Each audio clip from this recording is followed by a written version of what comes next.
Hi everyone, Isis Romero here with Dillon Collier, and we hope you enjoyed last night's special presentation of conviction. As promised, we're going to go over some of the viewer questions that were submitted to us last night. Great list of questions. Great list of questions, and we're going to go ahead and get started. So our first question is from, some of these were, very similar questions. And so this first one comes from David Buenteo and Mr. Gonzalez. Why didn't anyone go to the car lot owner to see if the car was actually needing to be repossessed? And again, a very similar question to that. Did Legate have the paperwork to prove he was going to repossess the car? He had Marilyn Maddox's personal information. She was the owner of the car that he was supposed to repossess.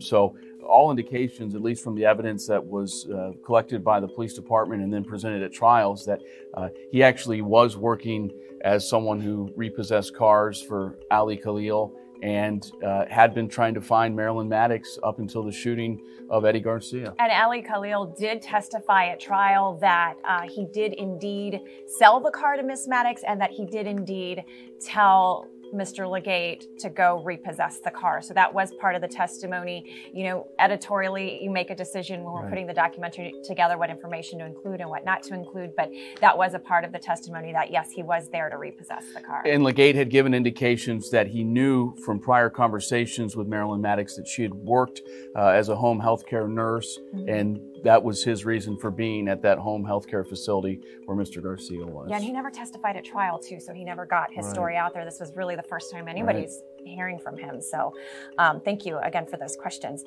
This next question again comes from Mr. Gonzalez. Was his black briefcase recovered, the one that was frequented by him, or was it the one that was recovered 2 blocks away? So the briefcase that was recovered 2 blocks away was his. Yeah. And some of the items had spilled out at the scene inside the home health care facility. Question number 3 comes from Sylvia Ramon. Did James have any gunshot residue on his hands? And that's something we addressed, and I believe in episode 3, was that no, he didn't have any gunshot residue, and no fingerprints were found on the gun as well. And in some of the testimony blamed that on the fact that it was a hot afternoon and that he may have sweat profusely, and what evidence was there, trace evidence of holding a gun while it was fired may have gone away because of how much he was sweating. 2 questions from Rick Lopez. Why was there a photocopy of Legate's license in Mr. Garcia's office? And if Legate was there to repo the vehicle, there would be no reason for Mr. Garcia to ask for a copy of his license. So that's kind of unclear. It doesn't specifically say in the testimony if Mr. Garcia made a photocopy. I'm assuming that he already had that on his person when he walked in to the office, and when the shooting took place, the papers scattered everywhere, and that was one of the documents that was found on the floor. And we have no indication that Garcia and Legate ever spoke before the shooting took place. Again, from Rick Lopez, was there ever a photo lineup for Legate to look at to try and identify a possible suspect? So we showed everybody that photo of Mr. X. I'm assuming that's what that question pertains to, is Mr. X, that sketch that he drew. So police never investigated the possibility that there was a Mr. X. When he submitted that to them, they just kind of dismissed it and never really looked at anyone else but Mr. Legate. And I think it should be pointed out that Legate himself was never part of a lineup as a suspect. What they did was bring witnesses from the scene, brought them to a small window, and then looked in, and they were then able to identify Legate as the shooter. So he actually never took part in what you kind of see where 5 or 6 people line up against a wall. Yeah. A lot of good questions from Irene. Thank you, Irene, for submitting. She asks again about the license at the scene, which we talked about. What did phone records show between Zamora, Hernandez, and Zamora and the Bingo King on the day of and before the murder?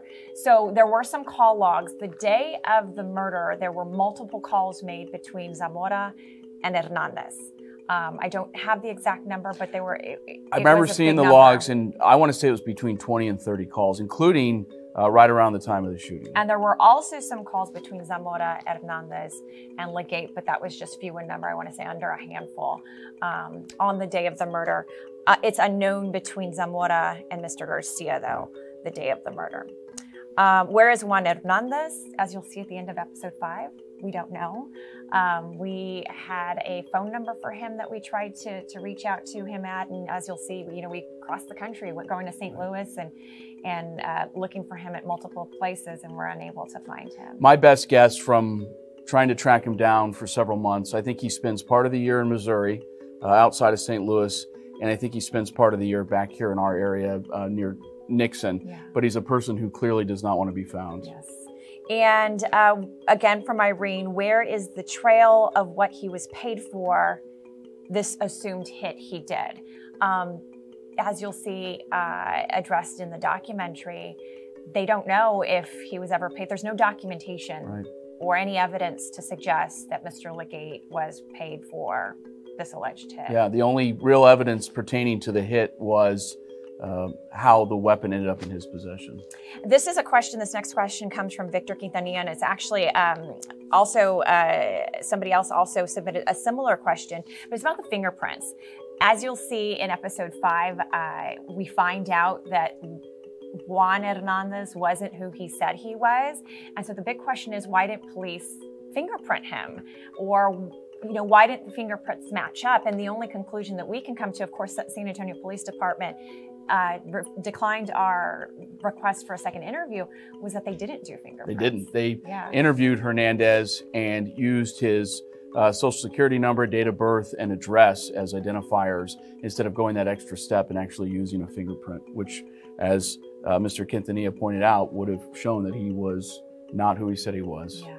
And then this last question, we'll go to some of these we kind of already addressed. They're very similar to what we already went over. But will Juan Hernandez face charges for lying about his identity? That's a great question. I think the statute of limitations passed a long time ago on that.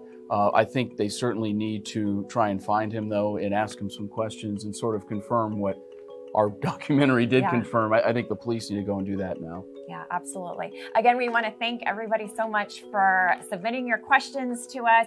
If you didn't get a chance, if you're watching this late and you didn't get a chance to submit a question and have us answer it, we're always available via email. You can email us at conviction@ksat.com. You can also submit a question through the website at ksat.com/conviction. Thanks so much for watching.